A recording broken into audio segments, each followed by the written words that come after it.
Don't you think Romeo is a crybaby, mama's boy, and doesn't deserve Natasha? Hey, Ola here. Let's talk about Romeo and Natasha on Family and Fiancé episode 12. This guy Romeo is the poster child of mama's boys, and fellas, that's not what you want to be. Before I get too deep, I just want to point out 3 highlights of this mama's boy's behavior and how it can make you lose your woman in a matter of time. 1. The invisible invitation. Romeo was all over the place, and to me it was obvious. Third parties and extended family don't just stay in your business uninvited. They may get in your business uninvited, but they don't stay uninvited. That's what this show is about. Family versus the fiancé, right? Romeo attempted painting his own mother as the bad guy who simply wouldn't accept his fiancé, but it wasn't true. He had been sharing the occasional negative moments, events, and feelings in their relationship with his mother and friends. Once you engage a lady, it's time to practice what the scripture suggests: leave and cleave. Therefore, a man shall leave his father and mother and be joined to his wife, and they shall become one flesh. Genesis 2:24. This is not a negative thing. It's called setting priorities, and it's what great leaders understand and do. By the way, it's the best way for you to edify your mother, friends, and anyone who has now become a member of third parties and the extended family. For most men, it's a culture shock to have to feel like you're choosing your queen over your old immediate family, but that choice was made already. If you are in denial, your lady will have to make that choice for you and lose respect for you. If she can't respect you, she can't love you. Not understanding this concept will also lead to the invisible invitation that will create multi-dimensional relationship chaos. That means you lack leadership skills and you're getting what you deserve as a non-worthy king. 2. Edification.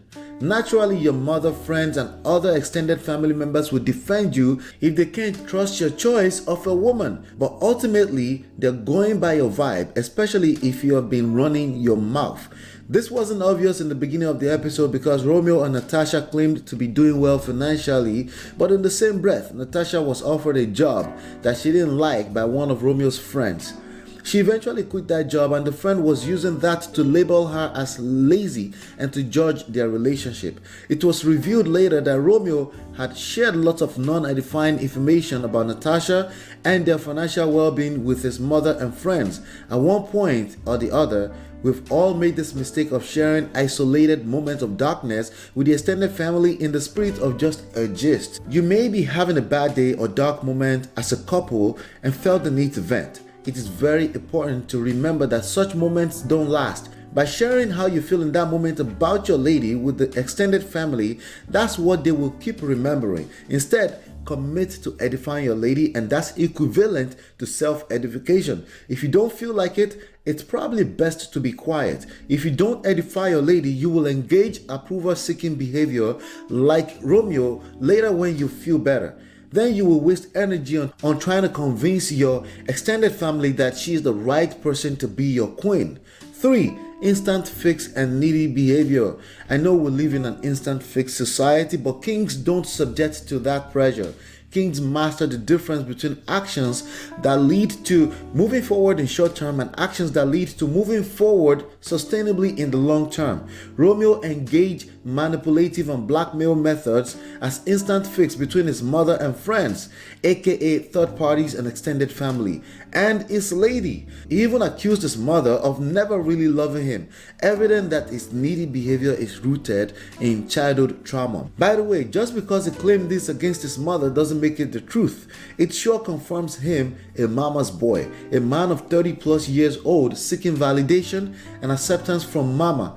Once his mother reacted defensively to that, he backed out. This is yet another evidence that he is not sure of himself. Feminine energy tends to not be sure of itself, while masculine energy takes the time and the wisdom to decide and stick to his decisions. We all have both masculine and feminine energy in us, but chaos is the result of too much of either from either sides. Romeo is effectively competing with Natasha by pumping additional feminine energy into their relationship. By doing so, he forces Natasha into more masculinity to force a sense of balance in, and that doesn't encourage natural essence as a typical woman. This is an indication of a need to protect herself from the attacks from Romeo and his extended family, aka mother and friends.